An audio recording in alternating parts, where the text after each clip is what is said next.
5000 mAh big battery, 33 ওয়াটের charger, 3x পর্যন্ত zoom করা যায়, 50 মেগাপিক্সেল।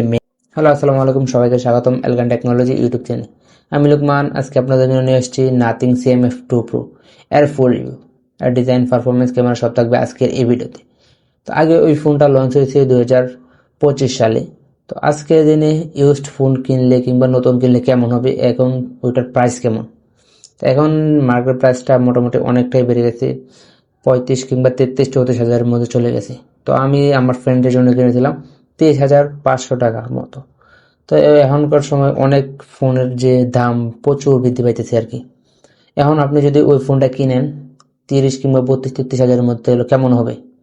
তো আমার কাছে ওই ফোনটা যদি 32-33 হাজারের মধ্যে কিনেন, তো ফুল ভিডিওটা দেখতে হবে এটার মধ্যে কি আছে কি নাই। তো আমি যদি ওই ফোনের ডিজাইনটার কথা বলি, ডিজাইনটা মোটামুটি আমার কাছে ওই সময় ভালো লেগেছে। ওই ফোনটার সাইড এবং ব্যাক দুটো জায়গাতেই প্লাস্টিক ব্যবহার করছে। তো এখানে ফিঙ্গারপ্রিন্টটা একটু কমই বেশি, যেহেতু একটা প্লাস্টিক। তো স্কেচ পড়ে যাওয়ার সম্ভাবনা মোটামুটি ভালোই। তো বেশি ধরনের যদি দাগ টাগ লাগে তো স্কেচটা পড়ে যাবে অতি সহজে। তো আমার কাছে সবচেয়ে ভালো লাগার বিষয়টা হলো এই ফুলের যে পাশে ব্যাক প্যানেলটা, ওইটা কিন্তু খোলা যায়। খুলে কিংবা সাদা যে ব্যাক প্যানেলটা, ওইটা আপনি নিজে লাগাতে পারবেন। যে ফোনের মধ্যে এটা একটা গতি দিয়ে আপনি ভিডিও দেখলে অবশ্যই বুঝতে পারবেন। ক্যামেরার মধ্যে যে ক্যামেরার মডিউলগুলো লাগানো যায় আর কি, আপনি যে লেন্স লাগানোর জন্য আর কি, এটা আমার কাছে খুবই ভালো লাগে। এই সব ডিজাইন কিংবা আর অন্য কোনো ফোন কিংবা এইসব ডিজাইনের মধ্যে কোনো ফোন নিয়ে আসে না, তারাই নিয়ে আসে সব সময়, আমি দেখতে পাই।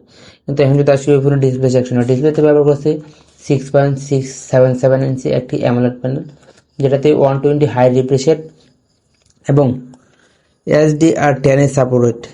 এখানে রয়েছে 3000 নিট স্পিড নিট ব্রাইটনেস। তো আপনারা যদি আউটডোর কোনো কাজকর্মের সাথে সেটা অনায়াসে সারতে পারবেন, এখানে কোনো কমতির জায়গা বলে মনে হয়। ডিসপ্লে এই প্রাইস পয়েন্টে মোটামুটি আপনাকে হতাশ করবে না, এখনও যে দাম রয়েছে।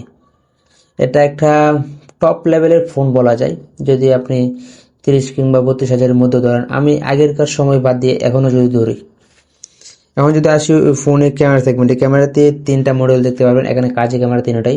তো এখানে মেন ক্যামেরা ব্যবহার করেছি 50 মেগাপিক্সেল এবং 50 মেগাপিক্সেল একটা টেলিফোটো এবং 8 মেগাপিক্সেল একটা আলট্রা ওয়াইড ক্যামেরা ব্যবহার করছে তারা। তো এখানে আমার কাছে সবচেয়ে যে জিনিসটা ভালো লাগলো ক্যামেরা সেগমেন্টে, এখানে 4x পর্যন্ত জুম করা যায়।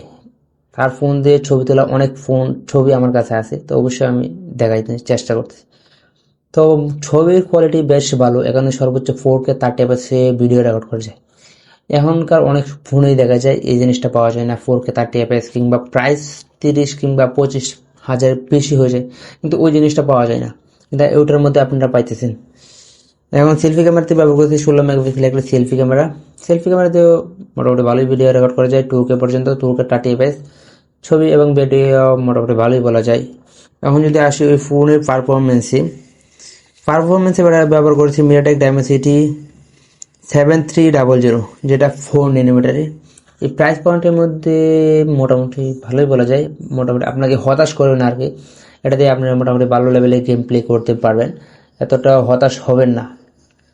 সব দিক দিয়ে মোবাইলটা আমার কাছে পারফেক্ট লাগছে। সবচেয়ে যেটা কমতের জায়গা, এখানে IP64 ওয়াটার রেটিং ব্যবহার করছে, এখানে একটু কমতের জায়গা বলে মনে হয়। এই ফোনের যে চিন বেজেল, ওইটাও কিন্তু বেশ নেরো, ডিসপ্লেটাও দেখতে বেশ ভালো লাগে, পাঞ্চালটাও বেশ ছোটোখাটো। আর ওই ফোন দিয়ে আপনার দৈনন্দিন যে টুকিটাকে গেম টেম ভালোই প্লে করা যায়। বাংলাদেশে 2টা ভেরিয়েন্টের লঞ্চ হয়েছে, যেটা আনঅফিসিয়ালি, একটা 8/128, 8/256। তো 8/128 যেটা 31 কিংবা 32-33 হাজারের মধ্যে এখন পেয়ে যাবেন। ইউজড কিনলেও আমার কাছে সবচেয়ে বেটার মনে হয়, কেননা এখন ফোনের দাম আকাশ ছোঁয়া হয়ে যাইতেছে দিনে দিনে। এখানে ব্যাটারি সেগমেন্টে যদি আসি, ব্যাটারিতে ব্যবহার করছে 5000 mAh বিশাল বড় সড়ো ব্যাটারি। যেহেতু 5000 mAh ব্যাটারিটা ব্যবহার করছে, আপনি অনায়াসে 2-3 তো নর্মালি ব্যাকআপ পাবেন, যেহেতু গেম টেম খেলেন, তো একদিন ব্যাকআপ পেয়ে যাবেন অনায়াসে। আমার বন্ধুর যে কথাগুলো অবশ্যই নেওয়ার চেষ্টা করবো। তাকে আমি যে ফোনটাও কিনে দিয়েছি, কিন্তু সে আমাকে ফোনে যে রিভিউ করার জন্য ওইটা দিতেছে না, কি করার, দুঃখের বিষয়। তো আজকে ভিডিওটা এই পর্যন্ত। আমার চ্যানেল যারা নতুন, অবশ্যই চ্যানেলটি সাবস্ক্রাইব করবেন। তো আরেকটা জিনিস কথা বলা হয় না, এখানে চার্জার ব্যবহার করছে 33 ওয়াটের একটা চার্জার ব্যবহার করেছে। আর একটা জিনিস যেটা ভালো পয়েন্ট বলা যায়, এখানে 5 ওয়াটের একটা রিসিভার পাবেন। তো আপনার অন্য ইয়ারবাডস কিংবা অনেক সময় দেখা যায় চার্জ শেষ হয়ে গেছে, কিন্তু এখান থেকে আপনি চার্জ করে নিতে পারবেন, যেটা 5 ওয়াটের চার্জ আউটপুট দিতে পারবে।